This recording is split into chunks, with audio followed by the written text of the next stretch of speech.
जय गुरुदेव। गुरुर्ब्रह्मा गुरुर्विष्णु गुरुर्देवो महेश्वरः। गुरुः साक्षात् परम ब्रह्म। तस्मै श्री गुरुवे नमः। अर्चनी वंदनी प्रातः स्मरणीय परम पूजनीय गुरुदेव के चरणों में बारंबार वंदन कर आरंभ करते हैं। वास्तु के संबंध में ये चर्चा चल रही है कि जो वृत्त वास्तु है, सर्कुलर वास्तु है, उसका डिस्क्रिप्शन क्या एंशियंट टेक्स्ट में है, प्राचीन ग्रंथों में है? यदि हाँ तो किस ग्रंथ में है, किस अध्याय में है, किस श्लोक में है?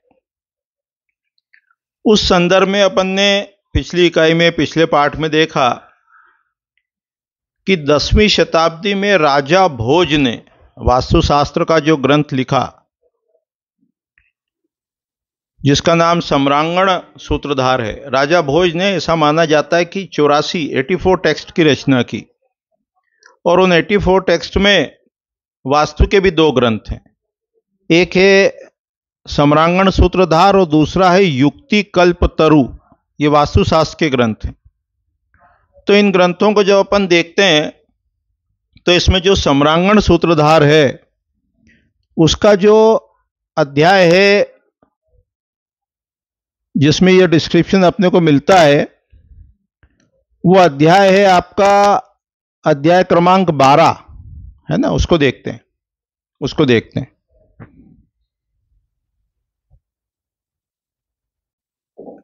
तो सम्रांगण सूत्रधार ग्रंथ का ये जो 12वां अध्याय है, नाड़ी आदि सिरा आदि विकल्पो, इसका जो श्लोक क्रमांक है 13 और 14, तो इसमें बताया है अथोच्यते वृत्त वास्तु वृत्त प्रसाद हेतवे, कि अब वृत्त वास्तु का वर्णन करते हैं।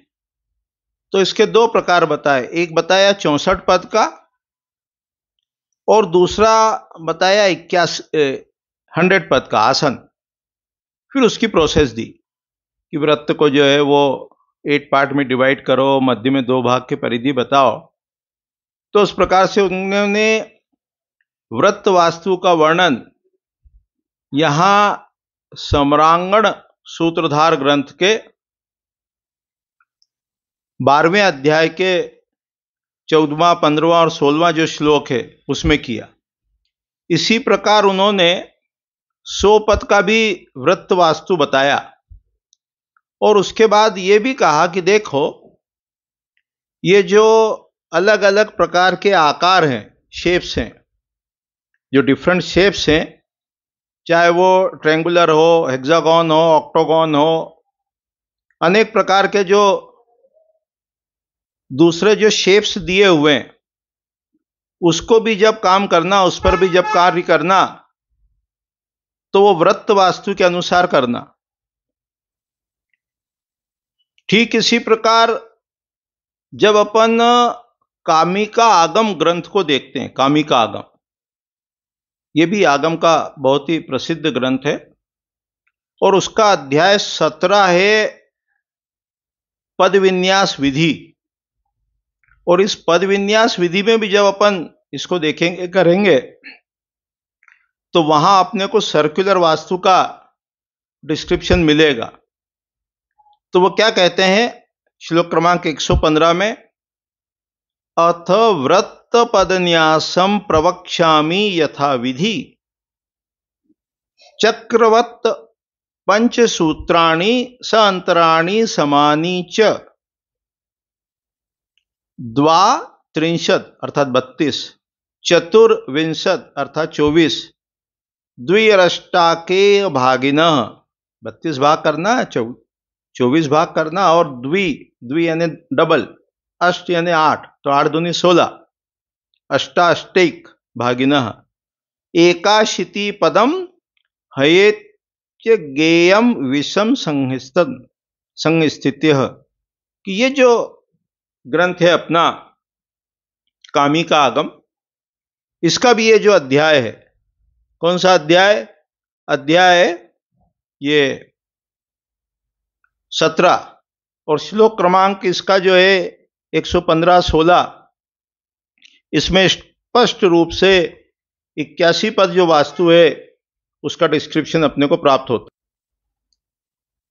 तो इस प्रकार से अपन ने सम्रांगण सूत्रधार ग्रंथ में, कामिका आगम ग्रंथ में ये देखने का, समझने का प्रयास किया कि इनके जो अध्याय क्रमांक 12 है, श्लोक क्रमांक 14, 15, 16 सम्रांगण सूत्रधार, और कामिका आगम ग्रंथ का 17वां अध्याय वास्तुपद विन्यास और उसका श्लोक क्रमांक 115-16 में यह सर्कुलर वास्तु या वृत्त वास्तु का डिस्क्रिप्शन अपने को प्राप्त होता है।